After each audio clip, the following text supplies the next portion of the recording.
Assalamualaikum warahmatullahi wabarakatuh. Innal hamdalillah nahmaduhu wa nasta'inuhu wa nastaghfiruh wa na'udzu billahi min shururi anfusina wa min sayyiati a'malina. May yahdihillahu fala mudilla lahu wa may yudlil fala hadiya lahu. Asyhadu an la ilaha illallah wahdahu la syarika lahu wa asyhadu anna Muhammadan 'abduhu wa rasuluhu alladzi la nabiyya ba'dahu. Allahumma shalli wa sallim wa barik ala Rasulillah wa ala alihi wa ashabihi wa mawalah amma ba'du. Qala ta'ala a'udzu billahi minasy syaithanir rajim. Qul in kuntum tuhibbunallaha fattabi'uni yuhibbukumullahu wa yaghfir lakum dhunubakum wallahu ghafurur rahim. Subhanallah. Hadirin wal hadirat jamaah Masjid Al-Hujurat yang saya hormati, mudah-mudahan dirahmati Allah Subhanahu wa taala dan senantiasa kita ada di dalam perlindungannya. Amin ya rabbal alamin. Alhamdulillah, pada subuh yang berbahagia ini kita diberikan karunia yang begitu besar oleh Allah, bisa bangun setelah tidur kita dan Allah ringankan kaki kita untuk melangkah ke masjid ini. Dan setiap kali kita melangkah untuk kebaikan, niscaya akan bernilai amal saleh di hadapan Allah Subhanahu wa taala. Tidak satupun langkah yang teralfakan, semua tercatat. Wa kullu syai'in ahsaynahu fi imamin mubin. Nanti Allah hadirkan kepada hamba-hambanya, inilah bukti-bukti kebaikan beserta asar-asarnya, beserta bekas-bekasnya. Maka kita bersyukur kepada Allah, ya, diberikan kekuatan untuk melangkahkan kaki, memenuhi panggilan Allah, menunaikan sholat. Salawat dan salam senantiasa terlimpah curah kepada Nabiullah Muhammad SAW beserta keluarga, para sahabat, para tabi'in, dan seluruh umatnya ila yaumil qiyamah. Amin ya rabbal alamin. Para jemaah sekalian, insyaallah kita lanjutkan pembahasan dari hadis arba'in, hadis yang kelima sekarang, yaitu berkaitan dengan masalah yang baru di dalam ajaran Islam. An ummil mu'minin Ummi Abdillah Aisyah radhiyallahu anha qalat qala Rasulullah sallallahu alaihi wasallam man ahdatsa fi amrina hadza ma laysa minhu fa huwa raddun. Rawahul Bukhari wa Muslim wa fi riwayatin li Muslim man amila amalan laysa alaihi amruna fa huwa raddun. Dari Ummul Mukminin Ummu Abdillah Aisyah radhiyallahu anha, beliau berkata, telah bersabda Rasulullah sallallahu alaihi wasallam, barang siapa yang mengada-ada dalam urusan agama kami yang bukan berasal darinya, maka dia tertolak. Hadis riwayat Imam Al-Bukhari dan Muslim. Juga dalam riwayat Muslim, redaksinya man amila amalan. Barang siapa beramal dengan suatu perbuatan atau ibadah, laisa alaihi amruna, yang bukan berasal dari urusan kami, fahuwa raddun, maka tertolak. Hadirin wal hadirat rahimakumullah, disinilah kenapa ajaran Islam itu selalu terjaga. Ada batas-batasnya, sehingga tidak boleh seseorang dengan sekehendaknya merubah-rubah, baik menambah ataupun mengurang. Ingat di surah Al-Maidah Allah menyatakan ketika turun wahyu yang terakhir, Al-yauma akmaltu lakum dinakum. Pada hari ini telah aku sempurnakan bagimu agama. Jadi sudah sempurna. Ya. Tapi disitulah ketika turun ayat itu dan Rasulullah menyampaikan, sahabat Abu Bakar As-Siddiq radhiyallahu anhu menangis. Kalau orang lain gembira bahwa sudah sempurna Islam ini, tetapi sahabat Abu Bakar menangis. Kenapa? Beliau lebih peka. Kalau tugas risalahnya sudah sempurna, kira-kira berarti sudah selesai tugas Rasulullah SAW. Berarti tidak lama lagi akan wafat Rasulullah. Itulah kepekaan sahabat Abu Bakar As-Siddiq radhiyallahu anhu. Ya. Jadi telah disempurnakan oleh Allah Subhanahu wa taala dan menjadi agama dinan qayyiman, agama yang lurus, agama yang menjamin keselamatan di dunia wal akhirah. Oleh karenanya, ketika kita menjalankan syariat Islam, konsep yang ada adalah ittiba. Ittiba itu artinya mengikuti petunjuk yang sudah ada, bukan ibtida. Kalau ibtida itu memulai, kalau ibtida lagi mengadakan yang baru. Ya. Jadi ada ittiba. Kalau ittiba itu mengikuti. Makanya dalam masalah sholat misalkan Rasulullah mengatakan shollu kama ra'aitumuni usolli. Sholatlah kalian sebagaimana kalian melihat aku sholat. Jadi mengikut saja. Itu, ngikut saja. Dalam pelaksanaan ibadah mahdhah kita mengikuti apa yang dilakukan oleh Rasulullah Shallallahu Alaihi Wasallam. Itulah maknanya ittiba, ikut. Dan ini merupakan kemurahan Allah bagi kita semua. Dengan diturunkannya Al-Quranul Karim sebagai hudan linnas, petunjuk bagi manusia. Tapi bagaimana juga kalau Al-Quran itu tidak ada yang menjelaskan? Ya, sehingga disinilah salah satu bentuk kemurahan Allah kepada kita adalah dengan diutusnya Rasulullah Sallallahu Alaihi Wasallam yang menjelaskan Al-Quran itu, sehingga kata Siti Aisyah ka'annahu khuluqul Quran, bahwa kalau mau melihat Al-Quran itulah pada sosok, pada diri Rasulullah Sallallahu Alaihi Wasallam. Ya.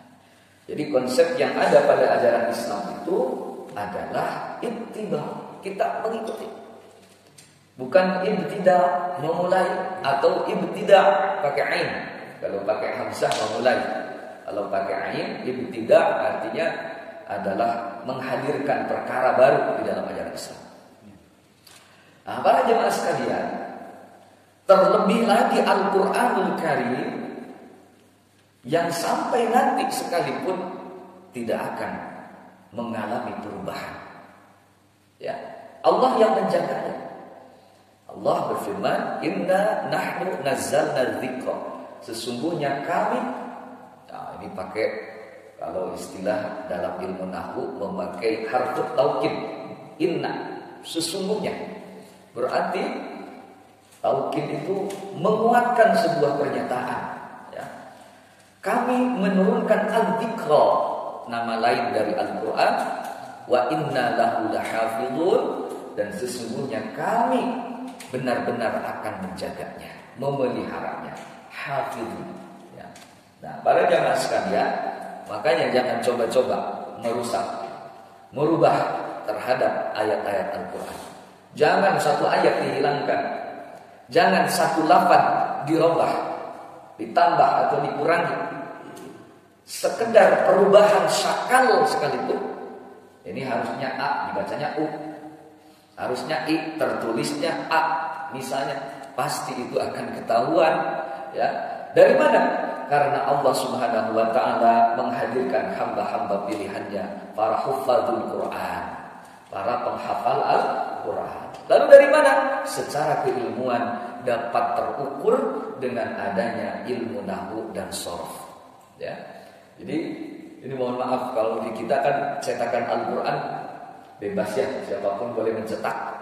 Sehingga kadang-kadang kita perlu teliti. Kita mushaf katakanlah induk dari Madinah kita punya di masjid. Jadi kalau ada sesuatu hal nanti bandingkan, karena ada saja salah cetak ada. Padahal sudah lulus ditashih gitu ya cetakan tersebut. Nah ini para jamaah sekalian. Makanya di dalam ajaran Islam konsep yang ada adalah ittiba kepada Rasulullah SAW. Cuma kan tidak semua hidup pada masa Nabi. Ya, makanya kita melihat apa yang dilakukan oleh Nabi, itulah yang dilakukan oleh keluarga Nabi, oleh para sahabat Nabi Sallallahu Alaihi Wasallam.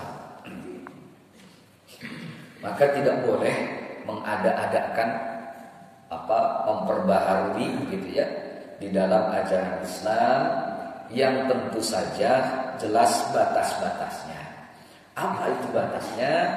Batasnya adalah di mana perkara yang baru atau istilah yang populer adalah bid'ah.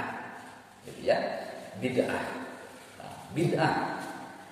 Jadi bid'ah ini kalau secara bahasa setiap perkara yang baru, hal yang baru itu adalah bid'ah.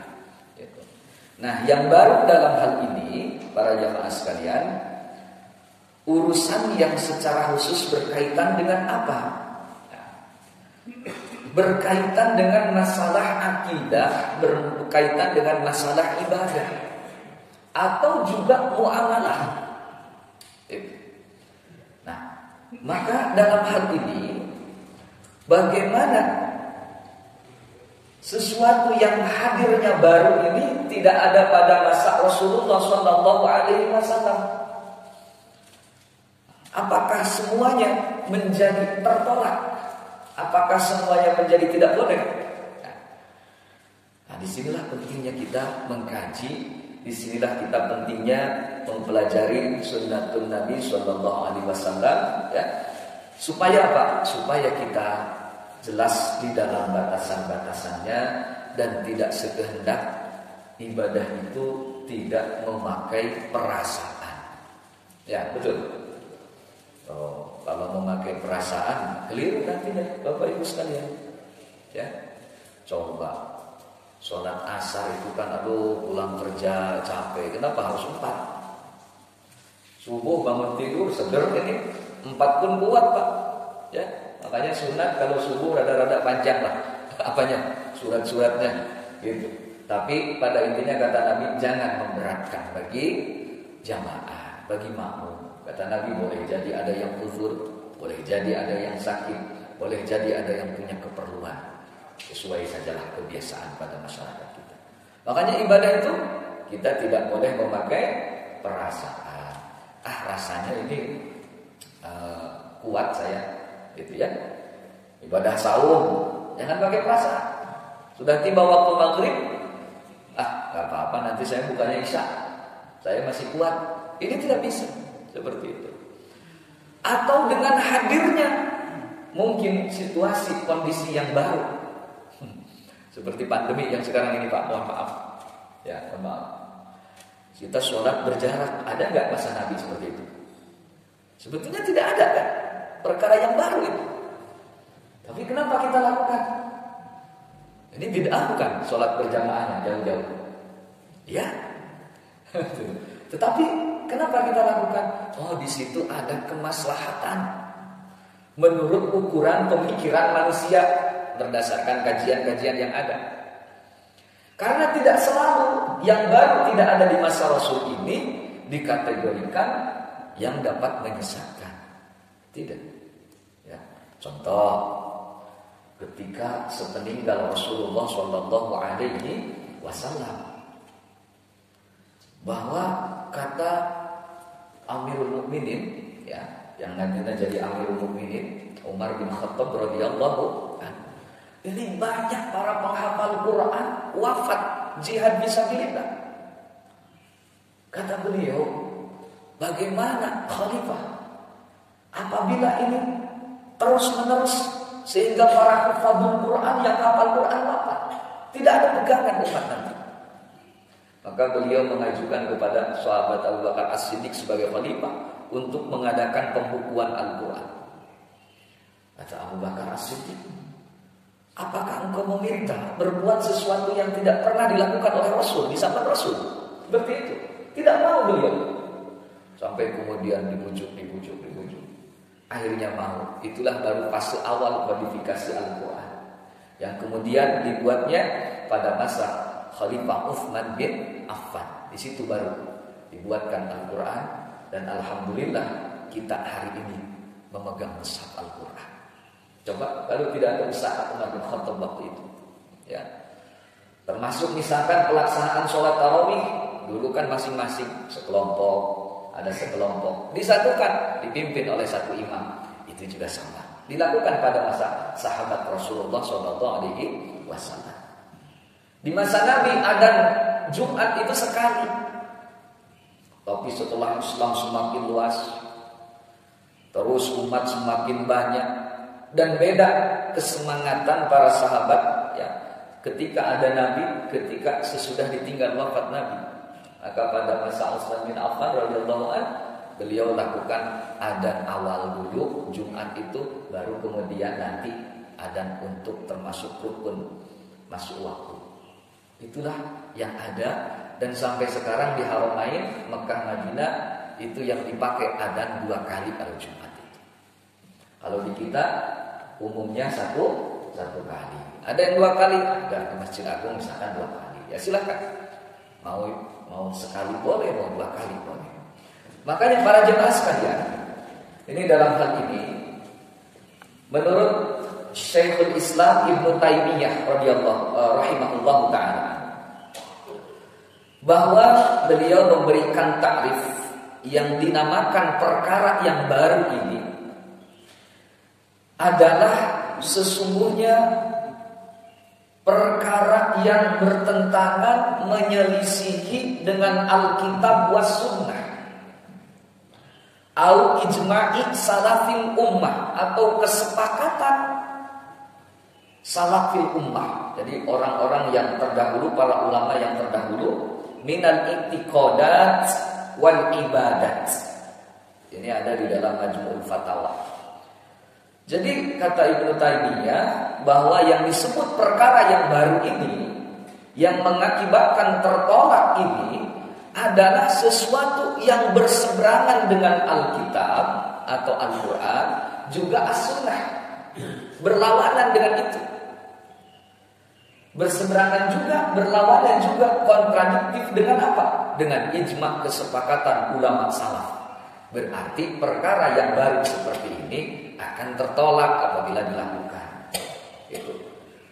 Sepanjang tidak bertentangan, sepanjang ada korelasi, apakah itu dalil yang sifatnya umum, misal di dalam Al-Quran, ataukah di dalam Sunnah Nabi SAW, maka karena tidak bertentangan, tidak berseberangan, ya, ini berarti dapat dilakukan.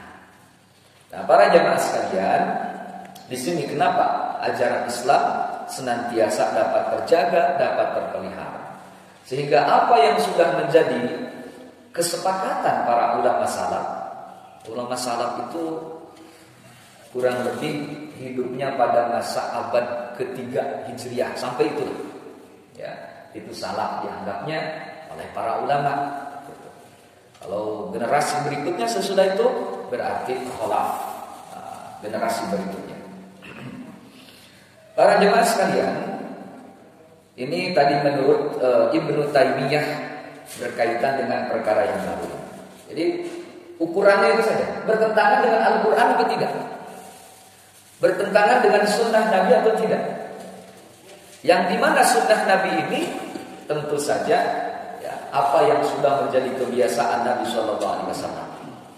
Karena kalau hadis sifatnya masih umum, apakah itu perkataan, perbuatan yang disandarkan kepada Nabi SAW, juga pembiarannya. Waqad sabata 'anil Imam Syafi'i, ini ada yang kuat, ya, kategorinya dari Imam Asy-Syafi'i berkaitan dengan al-muhdatsatu fil umur. Jadi memperbaharui di dalam urusan-urusan agama. Kata Imam Asy-Syafi'i, dorbani itu ada dua jenis perkara yang baru ini. Ahaduhuma ma ahdasa yukhalifu kitaban au sunnatan au asaran. Yang pertama, perkara yang baru ini adalah menyelisihi Al-Quran, menyelisihi sunnah, juga menyelisihi apa yang disampaikan oleh sahabat Rasulullah SAW. Al-ijma'an, ini seperti tadi Ibnu Taimiyah. Jadi menyelisihi ijma'. Ijma' itu ya kesepakatan para ulama ya. Fahadal bid'atu, maka bid'ah tersebut ya, apabila misalnya menyelisihi, berarti kategorinya adalah bid'ah dhalalah, bid'ah yang sesat gitu ya. Wa ma ahdatsa minal khair la khilafa fihi liwahidin bin hada fahadhihi muhdatsatu ghairu madmumah. Nah, jadi begini, apabila perkara yang baru ini berupa hal yang baik ya, tidak ada pertentangan, tidak kontradiksi dengan Al-Quran, dengan sunnah, atau dengan asar tadi, maka ini perkara yang baru ini namanya ghairu madmumah, tidak tercela. Jadi ada yang datang perkara baru ini adalah yang sesat, ada perkara yang datang baru ini baik. Nah, kategorinya tidak tercela, bahasanya seperti itu ya.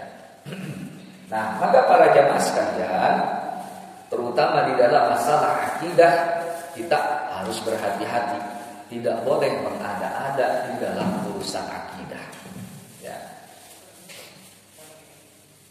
Satu saat pernah itu ada sekelompok, katanya orang sedang beribadah, tapi campur laki-laki perempuan, malah tidak pakai baju. Apa katanya? Itu supaya dekat kepada Allah, karena baju yang dipakai pernah berbuat dosa. Itu coba sebutin. Kira-kira itu nggak beda dengan dulu orang-orang musyrik di Mekah, betul? Mereka ketika tawaf, mohon maaf Bapak Ibu sekalian, dulu ketika tawaf mereka tanggalkan bajunya, tawaf di Baitullah. Kenapa? Mereka malu kalau tawaf menghadap yang suci dengan pakaian yang kotor. Tawaf dibuka pakaian dulu. Ternyata di zaman ini ada seperti itu. Makanya tidak boleh pakai perasaan bahwa baju kotor kita, kotornya tentu dari najis. Dipakai, ganti pakai yang baru, yang bersih.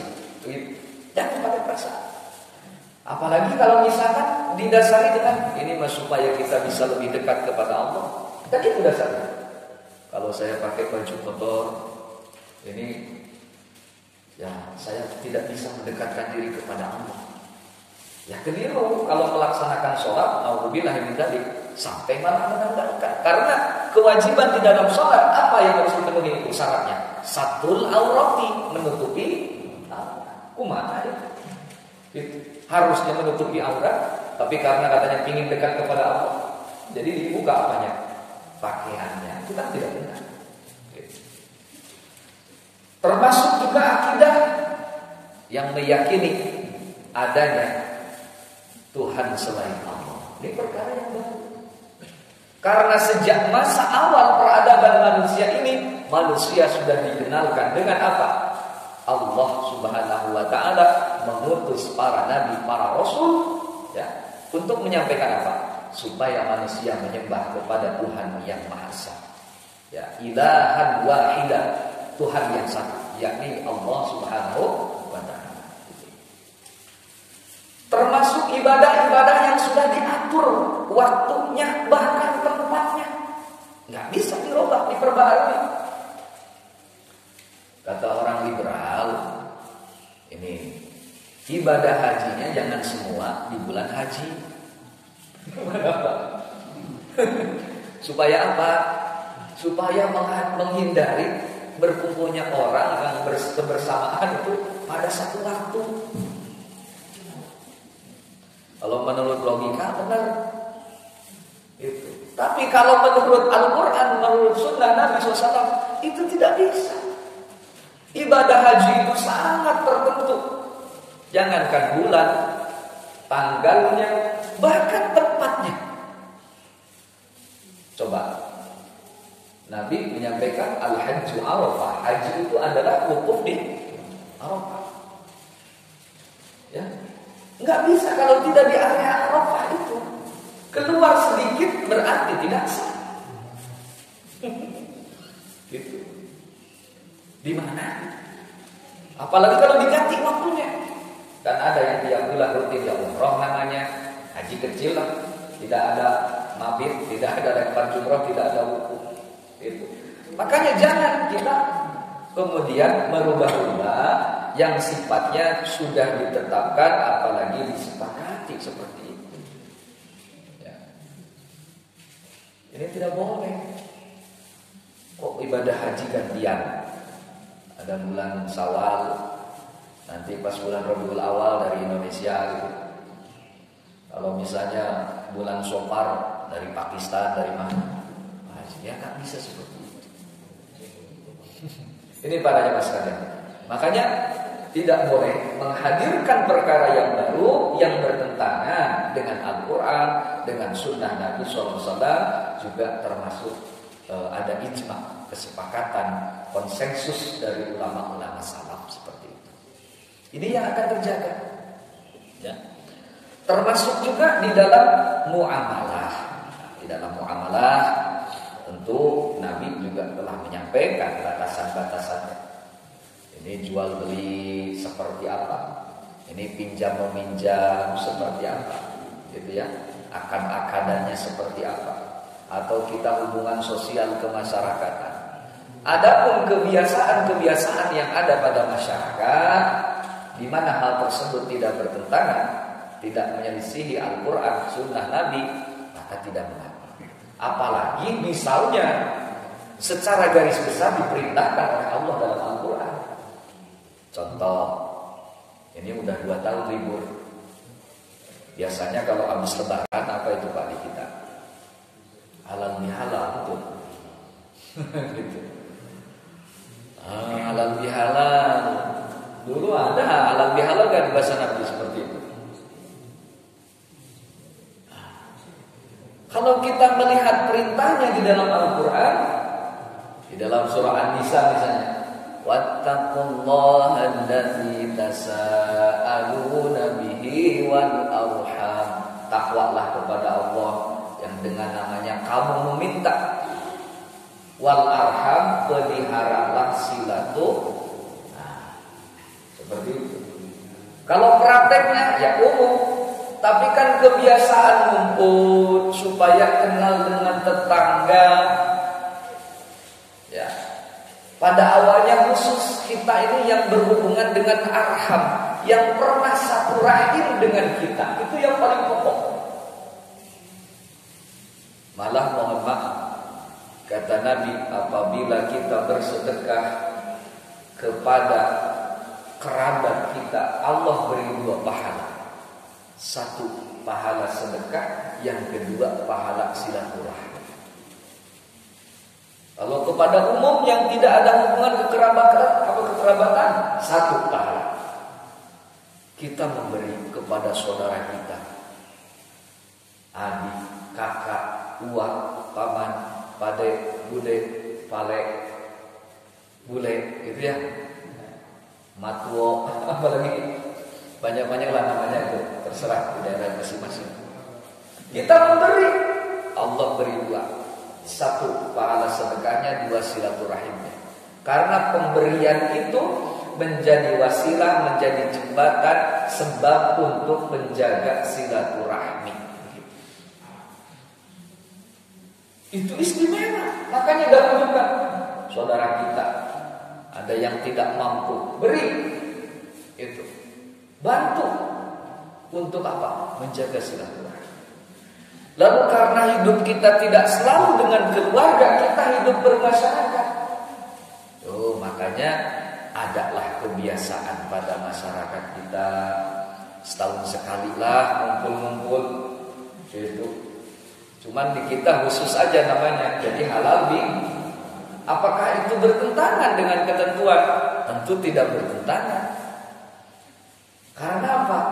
Nabi menyampaikan dalam salah satu sabdanya, "Man kana yu'minu billahi wal yaumil akhir falyukrim jarah." Siapa orang beriman kepada Allah dan hari akhir, muliakan tetangganya, hormati tetangganya. Itu seperti itu. Berarti dalam rangka saling mengenal, ya kita ngumpul-ngumpul. Cuman istilahnya yang sudah kita tahu itu halal bihalal. Nggak ada kalau di zaman Nabi seperti itu kan. Nah ini para jamaah sekalian.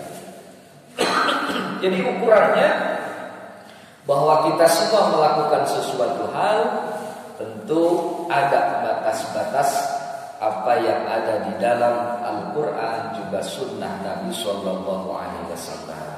Tidak boleh kita memperbaharui sesuatu yang sudah ditetapkan, ya. Apalagi misalnya yang paling besar di dalam urusan akidah, itu hati-hati, ya. Tidak boleh sama sekali dalam urusan akidah. Baik, sementara sampai di situ, Bapak Ibu silahkan kalau ada yang mau ditanyakan. Maka kalau ada. Ustaz, terima kasih.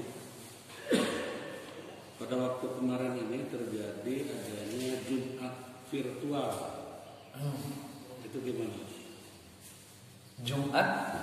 Jumatan virtual. Ya. Jadi sholat Jumat virtual. Sholat menggagasnya salah satu profesor. Sholat Jumatnya jadi kita masing-masing di rumah. Ya. Begini. Itu kalau yang disebut pasti baru. Ada juga yang Jumatan 2 trip gitu, 2 season. Itu jelas baru juga. Ini namanya, kenapa? Namanya Masjid Jami'. Dan satu di antaranya untuk Jumatan dilaksanakan itu adalah Masjid Jami' atau tempat yang biasa dipilih untuk jami'. Jami' itu apa? Ngumpul. Kalau itu ngumpulnya di internet apa di media gitu ya. Ngumpulnya bukan secara fisik. Bagaimana? Ya. Kalau misalnya perkara yang baru ini disebut bertentangan, ya jelas bertentangan. Gitu.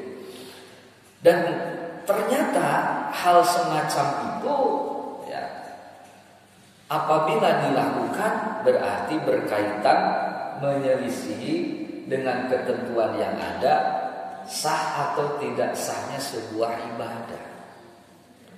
Ada persyaratannya, di mana kita melaksanakan Jumat itu adalah ngumpul ya. Jadi kalau menurut saya yang saya tahu itu tidak bisa kalau virtual seperti itu. Tidak ketemu persyaratannya untuk melaksanakan Jumat. Gitu. Asal Jumat. Ya, mungkin dengan ya hadirnya yang macam-macam lah ketika seperti ini terjadi waktu masa pandemi. Kita juga sudah membuat jarak, ini adalah perkara yang baru. Betul. Itu perkara yang baru. Karena sholat itu, Nabi sampai memerintahkan supaya luruskan pundak-pundak kalian, supaya apa? Tidak berselisih hati kalian. Jadi ini khusus kami di sana. Waktu itu ada forum DKM kelurahan. Jadi beliau tuh semua para DKM intinya sudah selesai PPKM itu menyepakati lah kalau kita pakai karpet dan duduk posisi normal. Saya sampaikan waktu sholat isya berjamaah, subhanallah para jamaah seketika itu hilang rasa was-was, hilang rasa takut dan curiga kepada tetangga sebelah. Justru ketika begini hilang itu. Allahu Akbar. Itu apa yang disabdakan Nabi adalah benar. Gitu ya. Jadi ukurannya bagaimana? Ya, ini perkara yang baru dan tentu saja menyelisihi. Kalau misalnya tidak bisa melaksanakan sholat Jumat, ya lakukan saja sholat duhur. Gitu, sholat duhur. Cuman yang lucu pada masalah sholat Jumat tidak boleh, tapi sholat duhur berjamaah bareng di masjid. Itu bingung jadi. Padahal kalau Jumat, mohon maaf para jamaah, saya waktu itu kan terjadi ngumpul pengurus, Asep besok Jumatan enggak? Ya Jumatan lah kata saya. Nah, terus kenapa? Ya ini kalau nggak bisa nggak boleh Jumatan, kita duhur aja. Pak, sholat Jumat dengan sholat duhur lebih banyak mana? Sholat duhur, Pak. Sholat Jumat cuma 2 gitu. Berarti Bapak mau mempersingkat pertemuan kita di masjid? Ini nggak bisa kata saya. Gitu. Lalu bagaimana khutbahnya? Bapak mau berapa menit saya khutbah kata saya. Saya jamin 2 menit selesai saya khutbah. Baca Arabnya aja udah. Asal terpenuhi rukunnya, boleh kan? Hamdalah, kita baca wasiat takwa, ayat Al-Quran, udah. Apa yang ada dalam rukun itu baca. 2 menit selesai. Sholat duhurnya, sholat Jumatnya 3 menit, 5 menit selesai. Apa beda dengan sholat duhur? Gitu. Duhur sekitar itu juga, Jumat sekitar itu juga, begitu. Nah jadi hal yang seperti ini mohon maaf, kita semua juga kaget dengan hadirnya perkara yang baru ini. Ya pandemi seperti ini barangkali ya kita mengambil pelajaran. Apa yang masih dapat kita kerjakan sesuai dengan ketentuan syariatnya, maka lakukanlah itu. Dan yang paling utama apabila kita harus menjaga misalnya harta kita, ya, menjaga jiwa kita, ada yang jauh lebih tinggi, menjaga syariat. Itu menjaga agama, itu yang paling tinggi. Pada akhirnya orang lihat sahabat di Badar sampai diwafatkan oleh Allah. Kenapa? Karena membela agamanya. Betul. Nah itu yang paling tinggi seperti itu. Ya para jamaah sekalian, jadi memang keragaman lah ya, banyak perkara baru. Sekarang termasuk umroh juga kan harus pakai masker. Sebahagian meyakini bahwa kan nggak boleh ditutup kalau sedang ihram ditutup bagaimana gitu. Di situ juga ada perbedaan gitu ya, ada perbedaan. Sehingga dalam hal ini ya mudah-mudahan kondisinya kita semakin membaik gitu ya. Kita dapat melaksanakan sholatul jamaah seperti biasa, kembali terpenuhi ya pelaksanaannya dengan baik. Kalau secara pribadi saya dengan dibuat jarak meskipun perkara yang baru, setidaknya sholat berjamaah masih bisa terlaksana, itu udah bagus. Kalau secara pribadi saya gitu ya. Memang yang paling bagus jangan berubah, itu yang paling bagus. Tapi ketika dimungkinkan katanya menurut pemikiran manusia, itu akan terjadi pertambahan ataupun penularan. Bagi saya udah sholat berjamaah pun bagus lah gitu ya. Apalagi kalau sampai ke tingkatan sempurna gitu. Masih ada lagi Ibu? Cukup? Ya, berarti di sini kita harus mengetahui batasan-batasan supaya tidak termasuk ke dalam kategori memperbaharui ya sesuatu yang sudah mapan di dalam apa yang diyakini oleh umat Islam melalui kesepakatan para ulama salaf ya, sehingga ibadah kita bernilai pahala di hadapan Allah Subhanahu wa taala. Amin ya Allah ya rabbal alamin. Subhanakallah Allahumma wa bihamdik asyhadu an la ilaha illa anta astaghfiruka wa atubu ilaik. Mohon maaf hapunten anu kasuhun apabila ada hal yang kurang berkenan. Assalamualaikum warahmatullahi wabarakatuh.